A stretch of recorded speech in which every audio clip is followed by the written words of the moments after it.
எங்கள் வீட்டு சமையலை பாருங்கள். மட்டன் குழம்பு இப்போ ஒரு ஸ்பூன் போட்டிருக்கேன். இன்னும் ஒரு அரை ஸ்பூன் போட போகிறேன்.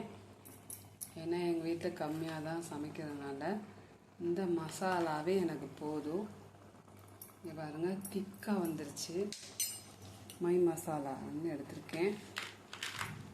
இதுவே போதுமானது. செம வாசனைங்க.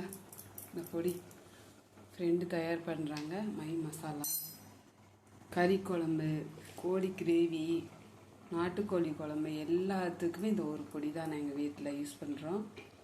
செம டேஸ்ட்டாக இருக்கும். அப்பா வைக்கும் போதே எவ்வளோ கலராக இருக்குது பாருங்கள். வேறு எந்த பொடியும் நான் சேர்க்கலை.